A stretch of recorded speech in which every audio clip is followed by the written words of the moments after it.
You see, in the beginning, you were telling me something about the fact that you sort of like to say your own without covering it. So I don't know if that, I mean, without thinking what you want to say, you just say it the way you say it, And that is, Mhm. I found that to be really interesting. So I don't know if that is why you titled the podcast Unfiltered. I can't help myself. I speak exactly how I think. I mean, you have to tone it down sometimes, but yeah, I'm very unfiltered, so that's where it came from too. All right. So, okay, you don't just say anything. You don't just talk about anything. No, you also have some rules, some guide. No. Yes. So I'm trying to understand what are your main topics now, because even you said it before that there are some topics that you don't treat there. No.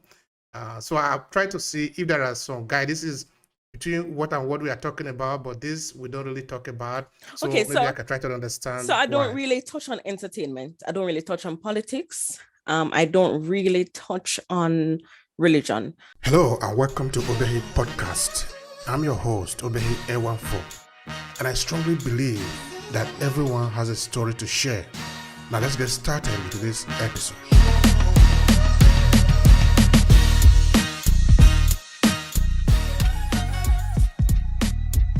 Those are some of the things that people will want to debate about from morning to night, and it can become toxic. So I stay away from entertainment. Those are some of the things I stay away from. Um, and I talk mostly based on real life, what's happening in real life. I mean, all these things take place every day, whether the politics, whether the entertainment, whether the religious aspects, everything takes place every day. But it's if I'm gonna speak about it, no, I'm not gonna speak about it. I don't want my podcast to be controversial. I don't want to have that. I just want to have a clean space where people can be free to open, to share, to talk about certain things. So we speak about family, we speak about health, we speak about disabilities, we speak about how to eat healthy, how to take care of yourself. We speak about how to start a podcast, how to heal men. Do men have a voice? What do women bring to the table? What are women's roles? We speak about Well, how to grow well, children. We speak about suicide. We speak about depression. We speak about OCD. We speak about a lot of these things. We speak about even looking back, analyzing ourselves and looking back. What is it that we would have changed from the past, if anything, to know? So those are some of the things that we talk about. mm.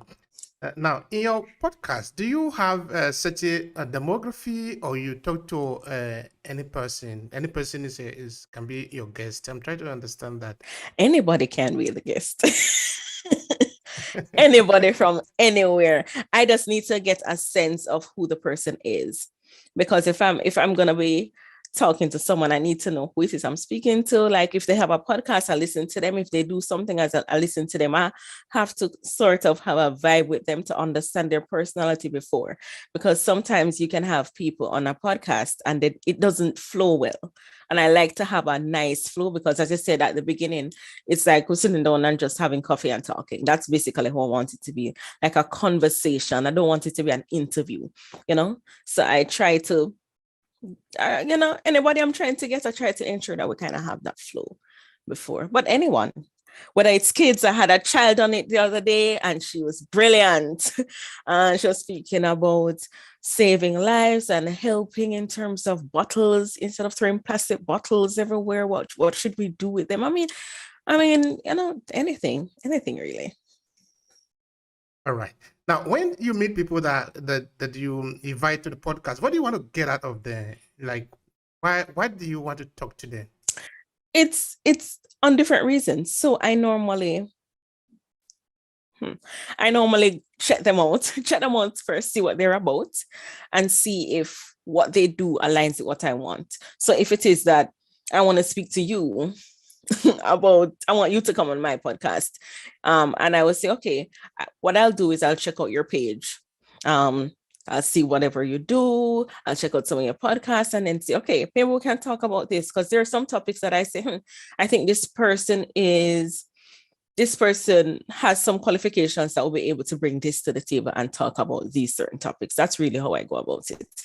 So I don't necessarily let you speak on topics that you probably talk about on all your podcasts. I just say, there's a topic I have in mind, and I think you're the best person for it, or you're best suited for it. And that's when I start the communication. Thank you so much for that, Gloria. That is really very important. Now, you see, okay, what you do and also what we are talking about here is very, very important, because we are looking at a possibility where all of us can begin to contribute to the conversation, especially the conversation that concerns us. No, instead of maybe expecting that somebody will, okay, leave them, they will talk about it, they will talk about it. No, they're not going to talk about it. Even if they talk about it, they're not going to talk about it from your own point of view, from your more understanding. So I think that a lot of people should really take up the microphone and continue to air their views. Say it the way you see it. No, I want to borrow your words again. Don't tint it, don't cover it. Just say it the way you see it. And I believe by doing this, we will be able to learn a lot, especially our demography, for example. We concentrate on the African diaspora and Africans, both at home and in abroad. So in our community, we need a lot of voices. We don't expect other people to tell our story for us. No. So I feel that is very important. So now, I want you to tell me how you see the importance of us championing our conversation. Because you now having a podcast, the other one that is having a blog, the other person that is on the radio, we are basically doing the same thing. We are trying to shape a narration. But why? Why do you think we should do that? Because people need to know. There are information out there that people need to be aware of. We live in a society where people don't want to learn. People don't want to read books. So if we're having different media ways or ways that we can get people to talk about and share some views or things that are happening in the world today by listening or watching, because people are visual also, I think we'll get to spread the message more. Because as I said before, people are not reading. And I mean, the material is there, but if you're not reading, you can't understand it, you can't grasp it. There are some things that I probably wouldn't have known that's happening in Nigeria now if I didn't speak to my cousin, or, if I didn't have an uncle or aunt living there.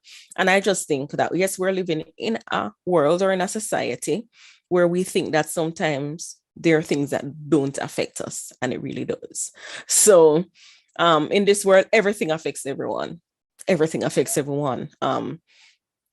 So having different mediums to spread messages is important, and it's vital, so people can understand or hear from different perspectives what is happening, because what's happening in the US is not necessarily what's happening in Africa. What's happening in Jamaica is not necessarily happening in a foreign country, understand? So different people from different places, like even I sat down and I watched a couple of your YouTube videos. Some of the things or some of the persons that you have interviewed, I've never heard about them before until I watched your stuff. So those are some opening ways to get people introduced to other persons around, and that's important. It's important. Thank you for that. Thank you for reinforcing that line. It is important, very, very important. All right, now we will appreciate it if more people come out. I think I want to repeat that again. If more people were to come out and start speaking on, because, okay, you see, take Nigeria, for example, a country that have a lot of opportunity, but also have a lot of challenges. Now, we want to be able to air our view, we want to be able to say it the way we see it. That is how it happened in so many advanced society, where you are not afraid to criticize a politician. Of course, you need to earn this right. You earn this right by many people coming out to talk. Then it becomes normal that, okay, we do talk about it. No, it's not a kind of thing that you reserve only for certain people. I think that is what the democratization of information really should be about. Yeah, but if we look at it, the truth is freedom of speech is not free. It's not free. So if it is that we're speaking about, we're just airing our own views, it may also be misinformation that we're spreading also, right? Because our views may not necessarily be the views that's true. You get me? We don't want to also be spreading stuff. So I mean, when we say we want to be transparent and talk about any and everything, and that's why for me, I don't touch on certain topics. Right. And for me, if it is, I'm having someone to come and speak about OCD, I'm bringing somebody either who has OCD or who has experience with dealing with it or who has patience with it. I'm not just going to call anybody to talk about it. For me, my experiences or my thoughts, I have also been corrected on my podcast about some of my understanding of what this is. So freedom of speech, we can all talk, but when it is not that we're going to put it on certain platforms, I think we have to also be careful of what we put out, because we're also putting it out for not just ourselves to see, but other persons to see. And that's what I've learned about not being too open. Be open about what you're saying and what you're talking, but sometimes being too open. If you enjoy this podcast, make sure you subscribe so you never miss any of our future episodes. Rate and review Obehi Podcast and share with your friends who might need it. I remain Obehi Ewafo. Thank you so much for listening, and talk to you in the next episode.